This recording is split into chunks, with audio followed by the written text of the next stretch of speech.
sabe que dormir bem é essencial para o bom funcionamento do nosso corpo, né? Para a nossa saúde. O sono é responsável pelo descanso da nossa mente, da musculatura, da respiração e do nosso coração também. E a apneia do sono é um dos principais problemas que afetam o nosso descanso na hora de dormir, viu? Sobre esse assunto, eu converso a partir de agora, já vou chamar o doutor Fabrício Pandini aqui na outra câmera. Ele é otorrinolaringologista para a gente conversar sobre esse assunto tão importante. Bom dia, doutor. Bem-vindo aqui ao Edição Manhã.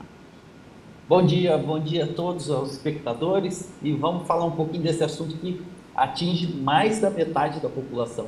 Uau, é muita gente, doutor. A gente fala de mundo ou de Brasil, nesse caso? Olha, aqui nós estamos falando de um estudo brasileiro, mas também é replicável, é um cenário que a gente espera também em todo o resto do mundo. Agora, doutor, o senhor traz um dado bem preocupante e a minha pergunta é, as pessoas têm noção que elas podem sofrer ou muita gente tem apneia do sono e nem desconfia disso?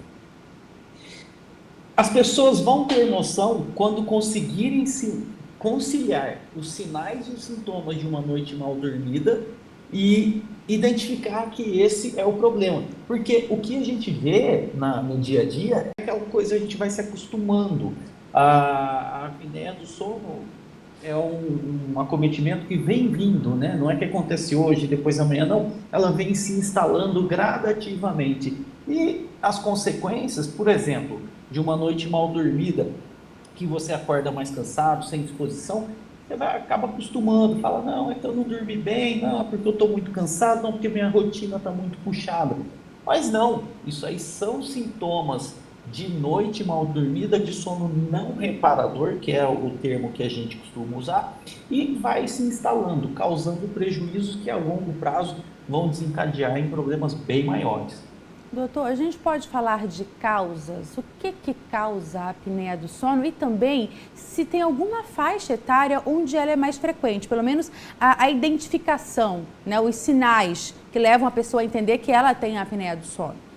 Legal, muito bom, porque às vezes a gente pensa, fala, não, isso aí é coisa quando a gente fica mais velho, porque você vê o velho roncando, mas não, pode afetar qualquer faixa etária. Nós temos as crianças que podem ter apneia do sono, por exemplo, por hipertrofia das amígdalas. Uma amígdala grande obstrui a passagem do ar, quando a criança deita para dormir, aquela amígdala cai ao fundo da garganta, obstrui e vai trazer a apneia do sono na criança. Na criança, nós também vamos ter os efeitos, e o que vai acontecer? A criança vai ter uma noite mal dormida, não necessariamente ela vai estar sonolenta no outro dia.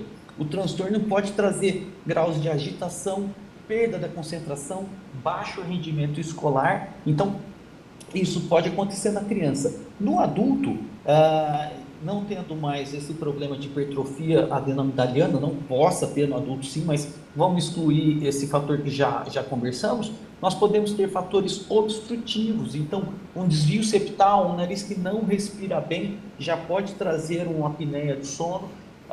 Uma mandíbula mais para trás, aquela pessoa que tem o queixo muito pequenininho, pode ter uma apneia do sono. Sobrepeso, a gente engorda inclusive o pescoço, então a passagem do ar fica reduzida, isso também pode trazer apneia do sono. Então você vê que são coisas multifatoriais, né, que podem trazer um sono não reparador e as suas consequências. Doutor, a apneia pode, se não tratada, se não identificada, pode elevar as chances, por exemplo, de doenças cardiovasculares ou situações mais graves para essa pessoa. Inclusive, vou só ressaltar aqui, doutor, está aparecendo o nosso QR Code, o nosso contato, o nosso WhatsApp, para você de casa participar com a gente e mandar sua dúvida, viu? Aproveita para tirar sua dúvida ao vivo aqui com o doutor Fabrício. Então, doutor, há essa possibilidade ou não há esse risco? Sim, aí nós estamos falando de complicações a longo prazo. Como eu falei, né, a apneia do sono ela vem acontecendo toda noite, toda santa noite. Então, se você tem esse problema, ele vai acontecer e ele vai deixar aquela marquinha, vai pontuando. Então, a longo prazo, o que nós vamos ter de complicações a longo prazo? Isso aí que você já ressaltou, as complicações cardiológicas. Então, a pessoa pode começar a ter níveis aumentados da pressão arterial, né, a pressão alta. pode ter arritmias cardíacas, pode chegar inclusive ao infarto agudo do miocárdio, né? Um infarto dormindo, como uma complicação cardíaca de uma abstinência de um sono não restaurador.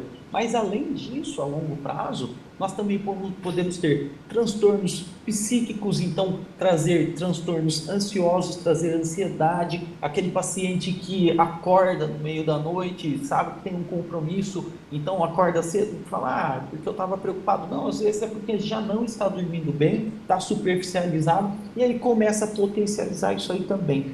Outro ponto importante de ressaltar, níveis de açúcar no sangue. Pode acarretar diabetes, uma noite mal dormida, sono não restaurador a longo prazo.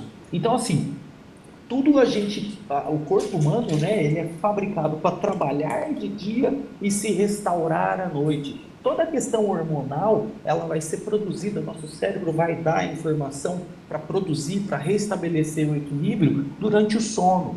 Se a gente não tem um sono restaurador, o cérebro não vai descansar, ele vai estar sempre agitado, trabalhando e não vai produzir esses hormônios que deveriam ser repostos. Então, a longo prazo, nós temos sim essas complicações sistêmicas que são graves. Olha a importância de um sono reparador, né, doutor? E existem fatores de risco para a gente pontuar aqui para o nosso público que podem complicar ainda mais a situação?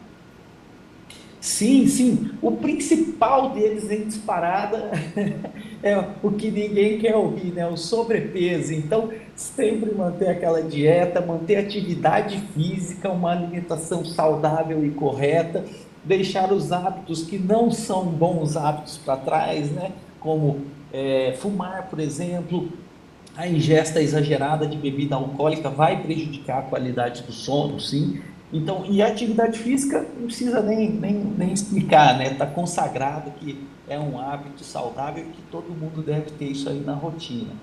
É, Fatores de risco anatômicos, então, devem seguir um acompanhamento médico. Então, quais são esses fatores de risco anatômicos, né? Vamos deixar mais fácil para o pessoal entender. São as dificuldades, por exemplo, o nariz entupido às custas de um desvio septal. Então, um acompanhamento médico para identificar esse desvio, ver se realmente ele é um causador, ele é um fator nesse contexto, e se há uma indicação de correção cirúrgica, um tratamento clínico, mas sim um acompanhamento médico.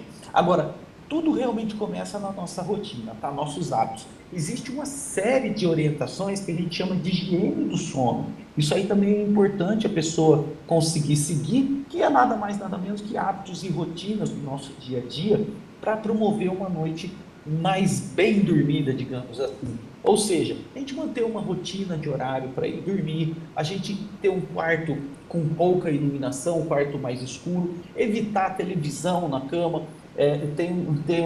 Uma coisa muito interessante, né? Cama é para ir dormir, não é para se alimentar na cama, não é para trabalhar na cama, não é para ficar assistindo filme na cama, né? Para isso a gente tem o sofá, a sala, né?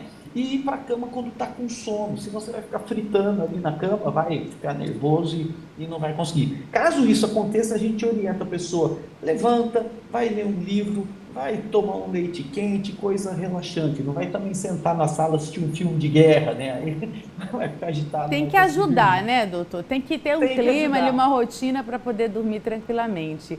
Doutor, muito obrigada pelas suas informações, viu? Inclusive, a pessoa percebendo todos esses sinais que o senhor trouxe para a gente, a ideia é realmente que já procure um especialista, né? E esse especialista pode ser o otorrino para começar essa investigação. Exatamente. Os principais sinais de alerta são realmente o ronco, né? Geralmente o companheiro que indica a questão do ronco. O ronco pode ser o primeiro sinal. Perceber se no seu dia a dia está tendo muita sonolência, falta de concentração. Esses são os principais sintomas aí que a pessoa já pode ficar atenta e investigar. Existe o exame da polissonografia. Esse é o exame que a gente faz atualmente, né? No nosso consultório a gente tem um aparelho que coloca no tórax da pessoa, ela faz em casa, na cama dela, e aí a gente consegue até definir melhor se está realmente tendo apneia e se isso está impactando na qualidade do sono desse paciente. Perfeito, doutor. O importante é perceber os sinais, vá atrás para saber, ou para tirar aí, né, não estou com apneia, ou se você tiver esse diagnóstico o quanto antes é sempre muito positivo. Doutor, muito obrigada, ótima semana. Imagina, como tudo na vida, né? Não deixa as coisas para Não depois. deixa. Um Bom dia, abraço. viu, doutor Fabrício? Conversei então com o doutor Fabrício Pandini, ele é otorrinolaringologista, sobre a apneia do sono. E você já sabe, você pode ver e rever essa entrevista quantas vezes você quiser no nosso canal do YouTube. Assim que encerrar o Edição Manhã, a gente já posta, já sobe lá na plataforma para você. E lembrando também, já que estou falando do YouTube, que agora você acompanha a nossa programação ao vivo pelo nosso YouTube. É só colocar lá Rede Família, facinho demais. Já acessa, já se inscreve e aí você pode nos acompanhar de qualquer lugar aqui, ó, na palma da sua mão.